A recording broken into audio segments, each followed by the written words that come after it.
Welcome back to Gin Reviews of Middle Tennessee. Tonight's review is this tall bastard here that I picked up today, known as batch number 4 of 2018, 50 pounds gin. Now, it might sound like some weird rapper name. Yeah, I know, I'm old. But it actually has to do with the gin renaissance that happened in England back in the Gin Act of 1736. Imagine that. Pre-revolution. There was a lot of stuff going on in the world, but in England, gin was taking over everybody's life. In the worst ways. In the best ways, not really. What happened was Parliament at the time enacted this act known as the Gin Act, where they had a distillery or someone who was making gin at the time had to pay 50 pounds to the government, to the Parliament at the time, to get this basically like a liquor license. And a lot of places, a lot of people were dirt poor. They literally were dirt poor. They were peasants. They were living on, in the streets. But gin was something very cheap that you can get really liquored up on. Yes, Angie's here. She's making herself known. So anyway, the little bit that I have here says, first we're going to start off like we always do. It's 43.5%, which is nice. The region is the United Kingdom. It's not in London, but it is of England. Do not know exactly where, though. Yes, honey. Could I read this now? Can I read this?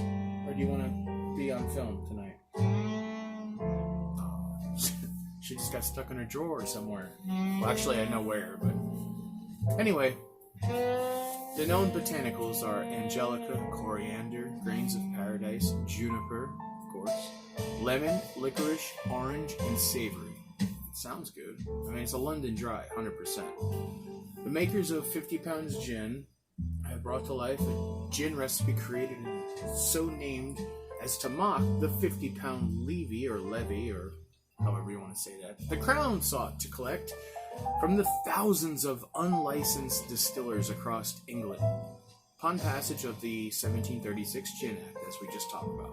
We all know how that went, and if you don't, let's just say the gin craze sure didn't end in 1736, when, as according to the story, only 2 distillers ever paid the tax. More reasonable, prohibition would win out by the second half of the century, but the memory of the tax remains to this day, I guess. The recipe behind the gin was created and then locked away. It's always like that. Why? Why do they lock it away? So the legend says, right. It was only recently brought back to life by John Doerr and Company Limited, who did so in trying to respect the original recipe's intentions. I mean, yeah, that I've heard that story before, though, so let's just see how it is. There's no cork, I don't think. It's not a very expensive gin. I think it retails for about $25 here in good old Tennessee. Probably other parts of the U.S. it might be cheaper, might be more. You never know where you're at or who's trying to one-up you. It actually might be a cork. I'm getting confused by this black bottle, which I can't see any liquid through. I like the way it looks up on the shelf. I mean, it looks cool, but I just hate not being able to know what's inside this. Anyway, here we go. There's a cork. Oh, and a squeaky cork, too.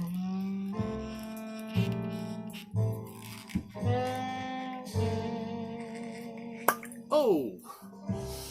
I was afraid I was going to lose it there. Maybe that's not the best cork to be uncorking. But hey, what do I know? Alright, well, let's do this like we always do.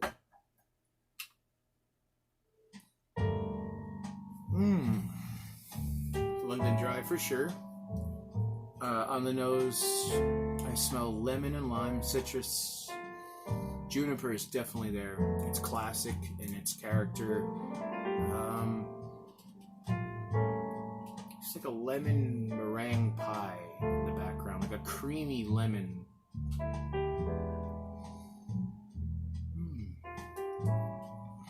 Alright, well, let's just go ahead and try it on the tongue, huh?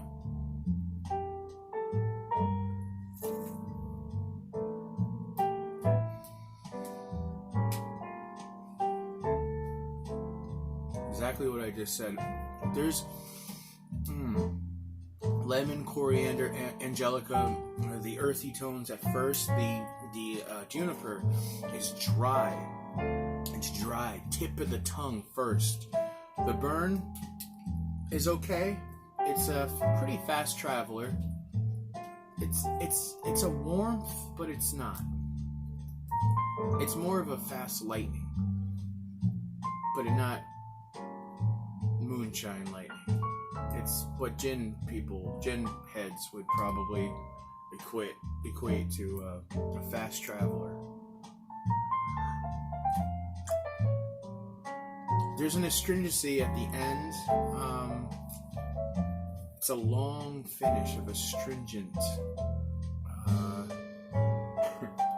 I hate to say witch hazel, but that, not the smell, but the way that when you touch witch hazel to the skin and how fast it dries, that's kind of what it feels like in the back palate. It's a long finish, which is nice. You know, it's mildly flavored. It's juniper heavy. I like that. It can contest and actually probably stand up pretty well to a Beefeater, a Tanqueray. Bulldog actually comes to mind. Another London Dry English gin that I haven't done a review on that is good on the pocket. Brokers, yeah, I think it would stand up. I think Brokers would win, not because I'm a Brokers person more than anything, but it's a very nice, inexpensive London Dry. I'm going to do what we always do now. We're going to try it the way God intended, with some tonic. Speaking of God, I was saddened to hear news yesterday of a distant family member, let's say, passing. She left behind 2 young children, a very sudden, horrible death, and my heart goes out to everyone in West Virginia and Tennessee and wherever else she shone light on this world. Well, Fever Tree.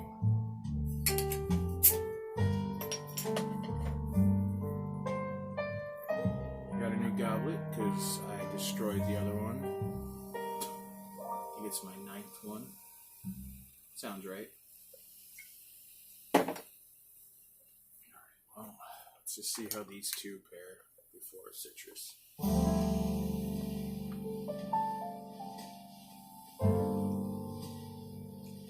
It's not bad, but it's not. It needs a little bit. I like my G&Ts to be a little bit more top heavy than bottom heavy. Does that make any sense? A few people it might. I like the top half to be more alcohol. I mean, there is a reason why we all drink, right? It's not just the botanicals. But just a little more gin to the tonic, I think. Anyway, here's a lime. Try that one tonight. A little bit of lemon, just because there's lemon in it. Let's see if it brings it up just a tash. It's a tash. Sometimes I don't believe the words I say either. Grapefruit. Back in the old revolver here of essential citrus flavor. Why does this song have to be so sad right now? I don't get it. It's put me in this mood. Hopefully this could bring up and lift in the spirits. Get it? Spirit?